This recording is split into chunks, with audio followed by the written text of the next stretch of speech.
Assalamu alaikum. Bismillahirrahmanirrahim. So I'm making another video to talk about a couple of things. First of all, some people have been making some requests for me to make a video about how I came to Islam. So I will go through that. And I also have a couple messages. So I guess, where should I start?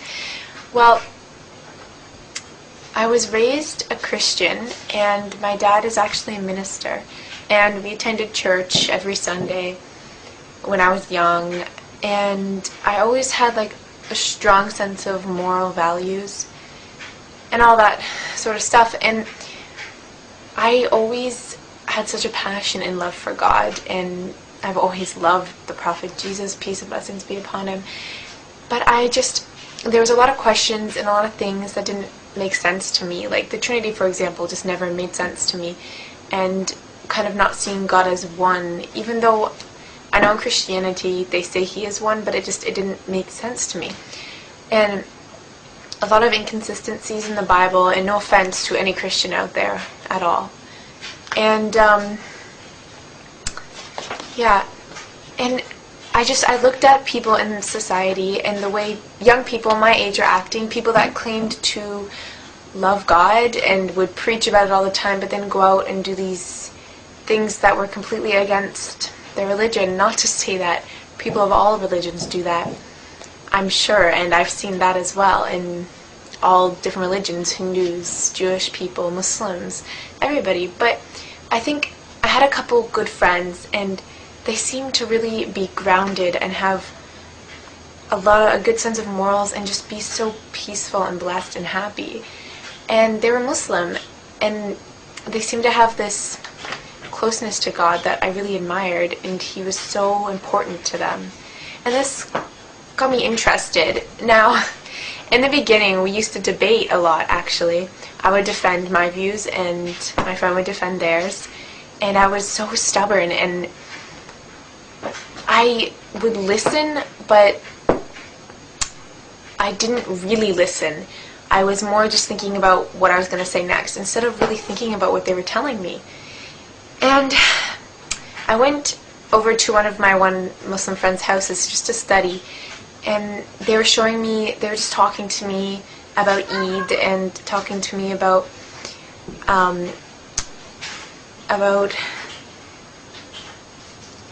being Muslim, and telling me all these things, and I got really interested, and I was kind of starting to grow an interest for Islam. I don't know what it was, just something made me, want to learn more. And it was weird because I was completely against it before, and I just had this complete turnaround, this complete change. And the more I started to learn, the more sense it started to make. I actually went and visited another convert sister, and she told me a lot that was like, wow, it explained all the things that didn't make sense to me in Christianity, and Islam had no mistakes.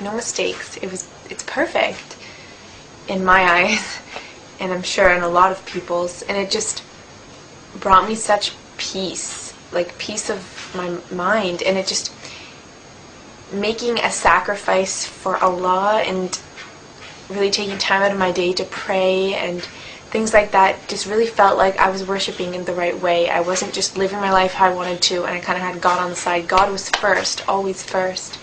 And this made me feel a lot closer, and it just felt really right. And something I didn't feel a lot as a Christian. And I went and visited the mosques a couple times, and that is amazing. I tell any person out there who's interested in Islam, just go to the mosque and listen to a good lecture, and your eyes will be opened, because there are some really good lectures out there that I heard at the mosque that were just incredible and really, really touched my heart and soul. And this just kind of pulled me even more towards it. And it was a very, very slow process. I didn't tell my friends. I only told one of my friends, my close friend, that I was interested, and I didn't tell my family because I was scared of people judging me, and I was scared because my dad is a minister, and not because I thought he would be mad, because my father is an amazing, great person, and I know he would never force me to do anything. But I thought he would be sad, and I didn't want to break his heart. And so I started learning the prayers, and I started to pray, and this brought me such joy and peace, and my life seemed to get a lot better, and I was just a lot more happy. It filled this hole inside of me that I think a lot of people have. People have this hole inside of them naturally, and we try to fill it with all these things. We try to fill it with the drugs and premarital sex and alcohol, money, buying all this stuff, material things, and maybe that'll fill it for a day, a month, years, but it won't truly fill it, and you won't be happy. And the only thing that can is God, and I finally felt like I was whole, like it was filled. And that was what was really, really amazing. And everybody in the Muslim community was absolutely incredible, and such nice people, and welcomed me with open arms. And I guess my next step was to tell my family. And so I told my friends. I had mentioned it to my dad slowly, and my dad was he was sad, but more than sad, he would ask me a lot of questions.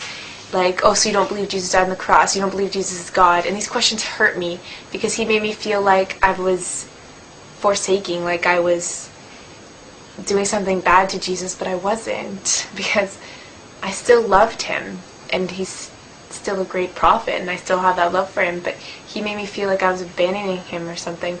And he asked me really tough questions, and that was tough, but he's accepted it now, and I know he's still sad, but he's actually reading the Quran and learning more about Islam and seeing how many lies are told out there. And my mom, on the other hand, she was more afraid, I guess you could say. She has that sort of stereotype, you know. She thought I was going to go and get kidnapped and not be allowed back and these crazy things. But once I explained to her that none of that's true and showed her a lot of things, she supports me a lot now, and it's amazing. It's great. And inshallah, that'll continue. So that's a very short, condensed version of why I converted, and maybe I'll make another longer, more detailed story later. I'm pretty tired. I just finished midterms. So the next thing I wanted to talk about was those of you who are born into Islam. Like, I know we are all born Muslims, but those of you who are raised Muslim, I see a lot of people who are raised Muslim, and they believe in God, and they have this amazing blessing to be raised that way, because I'm telling you, it is extremely hard to live with a family who doesn't share your values. It's very, very tough. It makes you feel alone sometimes. And you have this amazing gift that your family gave to you, that God blessed you with. And a lot of you, and I see a lot of Muslims taking advantage of it. Like, they believe in him and they love him, and I see their love, but then they go out there and do all these things that are completely against the teachings of Islam. And I just wonder how someone could turn away from such an amazing blessing. And I'm just asking you to really, I know it's easy to take it for granted when you have always had it, because lots of things are like that, like having food and shelter and all these things that we have. We take them for granted because we always have it. And once it's gone, like in the month of Ramadan, once the food was gone, I was so excited on the day on Eid when I was like, wow, I can go out for lunch today at school. And it made me so excited. I was so thankful for that food, and it was amazing. And you really realize things you take for granted. And I'm getting away from the point. And I just wanted to say that you have such a blessing, so please don't take it for granted. Research into your faith and what you've been given, and know that you are truly blessed. And